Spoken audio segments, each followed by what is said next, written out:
আমি অ্যাডভোকেট শেষ লিমনের আপনার কাছে আসি, যে চিঠিটি দেওয়া হয়েছে সেই চিঠির বিষয়টি একটু শুনতে চাই, যে জামাতের আমির নিজেই সিগনেচার করেছেন, কিন্তু এখন আমরা শুনছি যে এটা আসলে পররাষ্ট্র মন্ত্রণালয়ে যে চিঠিতে দেওয়া হয়েছে সেটা আসলে পররাষ্ট্র বিষয়ক উপদেষ্টা দিয়েছেন, এবং আসলে কি তাকে মানে সরিয়ে দেওয়ার মধ্য দিয়ে সমালোচনাটাকে অ্যাভয়েড করার একটা প্রচেষ্টা কিনা, বা আপনারা কেন তাকে মানে জামাতের উপদেষ্টা?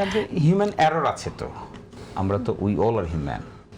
ওই ব্যক্তি জামায়াতে ইসলামীর উপদেষ্টা, ফরেন উপদেষ্টা হিসেবে কাজ করেছে। নির্বাচনের আগেও দেখেছেন পৃথিবীর বিভিন্ন ডেলিগেটের সঙ্গে মিটিং করেছে, কন্ট্যাক্ট করেছে। কিন্তু আফটার ইলেকশন যে চিঠিটা মিনিস্ট্রি অফ ফরেন অ্যাফেয়ার্সকে দেওয়া হয়েছে, ইট ওয়াজ ডান অন 2 মার্চ।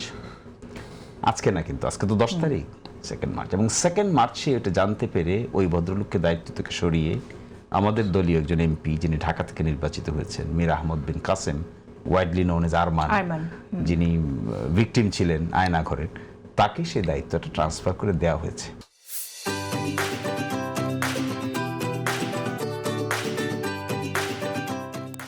প্রথম যখন দায়িত্ব তাকে দেওয়া হয় তখন আমরা নিজেরও বুঝতে পারিনি যে আসলে হঠাৎ করে যে দায়িত্ব চেঞ্জ হয়ে গেল কেন হলো, আমাদের মধ্যেও তো একটা কোয়েশ্চেন জাগে। তারপরে এটা যখন ইনকোয়ারি করা হলো যে আসলে ব্যাপারটা কি, তখন দেখা গেছে যে ওই যে কমিউনিকেশনটা ওইটা জুরিসডিকশনের বাইরে গিয়ে করা হয়েছে। এই জন্য ইনস্ট্যান্টলি জানার সাথে সাথেই নো ম্যাটার কি সার্ভিস তিনি আমাদেরকে দিয়েছেন, নো ম্যাটার তাহলে জামায়াত ইসলামের আমির কি যে চিঠিগুলো সিগনেচার করেন উনি না পড়ে সিগনেচার করেন? না, এই প্রশ্ন প্রশ্ন নাই। চিঠিটা লম্বা ছিল, একটা ওয়ার্ড বা একটা লাইন হয়তো উনি নিজেকে দাবি করে ফেলেছেন সেখানে প্রতিমন্ত্রীর মর্যাদা, এই যে ওয়ার্ডটুকু, এই ওয়ার্ডটুকু হয়তো মিস হয়ে গেছে। হিউম্যান এরর তো, হিউম্যান এরর, ইট হ্যাপেন্স। আপনার জীবনেও ঘটে, আমার জীবনেও ঘটে, আমাদের জীবনে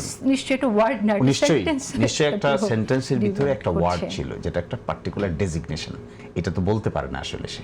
কিন্তু সেটা কেন বলেছে, সে পারহ্যাপস এরকম ডেজিগনেশন হলে ডিপ্লোম্যাটিক পাসপোর্ট, তার মানে ডেজিগনেশন ছাড়া অন্য কিছু কি আপনারা আসলে চেয়েছেন এখানে? হ্যাঁ, না না না, এটা তাকে ইন্ট্রোডিউস করানোর জন্য যে আমাদের পররাষ্ট্র বিষয়ক উপদেষ্টা আমিরে জামাতের বা বিরোধী দলীয় নেতার পররাষ্ট্র বিষয়ক উপদেষ্টা, তাকে ইন্ট্রোডিউস করালে ফরেন মিনিস্ট্রির সঙ্গে তো ভালো, এটা ইট ইজ গুড। কারণ পরবর্তীতে আমরা যে শ্যাডো কনসেপ্টের কথা বলছি, একটা ওয়ার্ড ডেজিগনেশন দিয়ে তাহলে কিভাবে এটা হতে পারে এটা বুঝতে চাচ্ছি। এটা কি করে বুঝবেন আপনি? একটা চিঠি তিনি লিখেছেন, এই ডিমান্ডটা একটা ওয়ার্ড দিয়ে কিভাবে মানুষ চাইতে পারে? না, এটা তো সে তো একটা ওয়ার্ড দিয়ে চায়নি। আমিরে জামাত তো এই ওয়ার্ড তার আগের ডেজিগনেশন ব্যবহার করে নাই। তার ডেজিগনেশনটা কি? তার ডেজিগনেশনটা হলো জামাতের আমির বর্তমানে বিরোধী দলীয় নেতা হিসেবে তার একজন ফরেন অ্যাডভাইজার। এই ফরেন অ্যাডভাইজারের স্ট্যাটাস যে প্রতিমন্ত্রীর মর্যাদায় হবে, এটা তো কোনোদিনই কেউ চাইতে পারে না। এবং কি করে বিরোধী দলীয় নেতা এটা চাইবেন? থেকে সরকার না তো কেউ। কিন্তু এই জিনিসটা নজরে আসার সাথে সাথে, কপিটা নজরে আসার সাথে সাথেই উপযুক্তভাবে সে অনেক সার্ভিস দেওয়া সত্ত্বেও আমরা কিন্তু 1 ঘন্টা দেরি করিনি এবং আরেকজন লোককে দায়িত্বটা শিফট করে দেওয়া হয়েছে।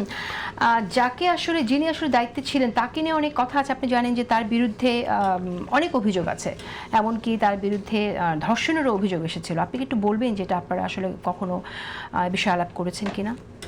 না, আসলে দেখেন, উনি যে আমাদেরকে সার্ভিসটুকু দিয়েছেন এটা অনেকটাই, উনি তো একজন প্রফেশনাল, উনি তো একজন এই লাইনের প্রফেশনাল, কিন্তু উনি তো জামায়াতি ইসলামীর পার্টিকুলার একটা বিষয়ে অ্যাডভাইস দিয়েছেন। তার জীবনের কোথায় কোথায় কি স্ক্যান্ডেল আছে এগুলো আমরা ইনভেস্টিগেট করে দেখার প্রয়োজন মনে করি নাই। কেন মনে করি না জানেন? কারণ আমরা প্রফেশনাল সার্ভিস নেই না। আপনি আইনজীবীর কাছে আসেন না, আসেন আরেকজন ডাক্তারের কাছে যায় না। প্রফেশনাল অ্যাডভাইস তো একটা অসৎ লোকের কাছে নেব না। না, এটা তো অসৎ কি সৎ সেটা তো আপনার প্রমাণের ব্যাপার। আমি একজন আইনজীবীর কাছে আসেন ধরেন না, আমার একটা ফ্যামিলি লাইফ আছে না, আছে তো। এই ফ্যামিলি লাইফে আমার যদি কোনো স্ক্যান্ডেল থেকে থাকে আর আমি যদি কোর্টে আপনাকে রিপ্রেজেন্ট করি, বেল জোগাড় করে দিতে পারি, তাহলে আপনি তো আইনজীবীর কাছে সার্ভিস নিতে গেছেন, সার্ভিস পেয়েছেন।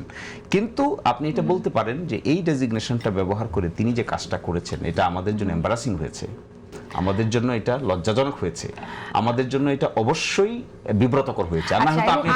আমাদের জন্য লজ্জাজনক হয়েছে যার বিরুদ্ধে ধর্ষণের অভিযোগ আছে, তিনি একটি দলের বিরোধী দলীয় নেতার, তিনি বাংলাদেশে তিনি সেখানে উপদেষ্টা ছিলেন।